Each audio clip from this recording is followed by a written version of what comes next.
又来生怪小猫了，各位股东大家好。上次讲到小杨买了2斤羊肉片子，想要回家吃火锅，遇到了一个浑身是条道的长毛蓝眼的羊肉片子，于是给他起名叫吃火锅。小杨把这个浑身是条道的蓝眼小狮子猫装到了皮头箱子里带了回去，回去的路上还被咬了一裙子。吃火锅由于猫德和颜值，从领回家到被领养没有超过1周的时间，一个医生小姐姐就把他带回了家。到了家里第一天晚上就开启了自己社牛的美好生活，在阳台上玩起了玩具。就在吃火锅被领养的第2天，准备搬家的韩老师想着马上就要离开这里了，再给小傻子们喂点吃的，结果刚撒了一点粮食，就出现了一条细长的像腊肠一样的新来的小橘白和一只已经成年的玳瑁。韩老师马上发来了在线求助，问我要不要把这个腊肠小橘白捞回家，真是通了菊窝了。此时办公室里已经有10只猫眩的局了，医院的笼位也都满了。我们商量了一下，决定不能再给猪八戒负担了，把决定权交给腊肠小橘白。于是就出现了上一期是在1个月黑风高的夜晚，韩老师一伸手就看见了这个腊肠小橘白，就颠颠的跟了过来。韩老师决定先把腊肠小橘白放到原来的住处，跟小五和叉叉分开的同时寻找领养。其实我们一开始没有想到顺拐行动会开展的这么顺利，但我们更没想到的是，这个刚到家的腊肠小橘白社交牛毛症是这么的厉害。到了新环境，仍然一叫就答应不说，吃饱了还主动过来和韩老师讨论猫德学院的教学内容以及奖学金该怎么申请。腊肠小橘白说，虽然猫德学院食堂管饭，但是定时定量不够我这个长身体的局吃的呀。韩老师以入学时间太短为理由拒绝了他，没想到他竟然跳到了韩老师身上装模作样，哭诉自己可怜的身世，说自己在外面风吹雨淋，看起来只有1个多月，其实已经2-3个月了。自己申请的奖学金根本不是自己贪吃，是想要弥补自己更多的童年遗憾。我们就问他童年遗憾是什么，他说吃不饱。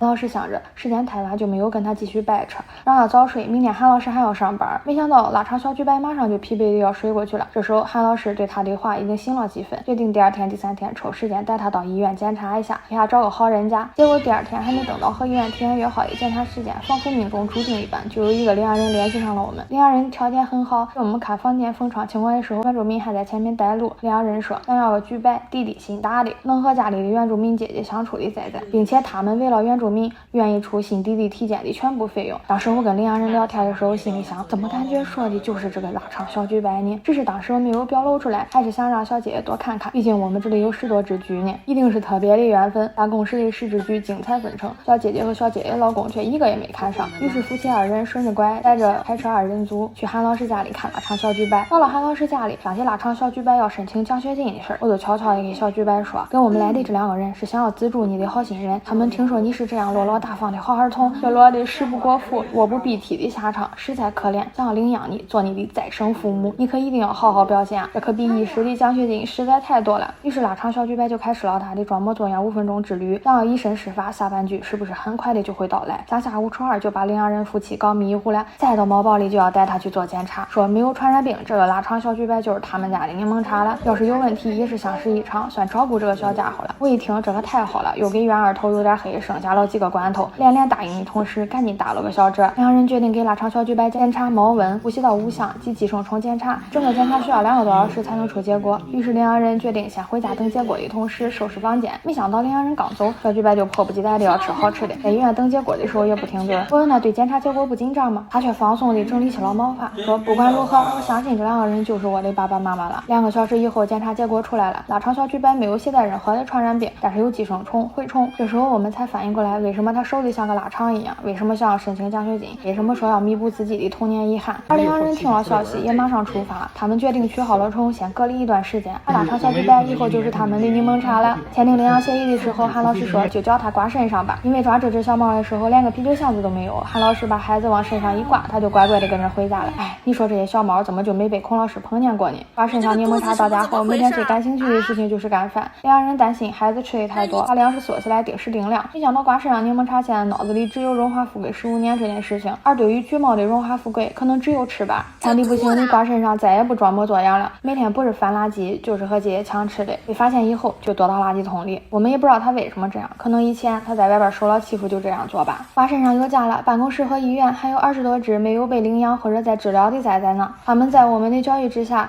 也逐步学习到了装模作样5分钟、荣华富贵15年的重要性，正乖巧地等着一个家呢。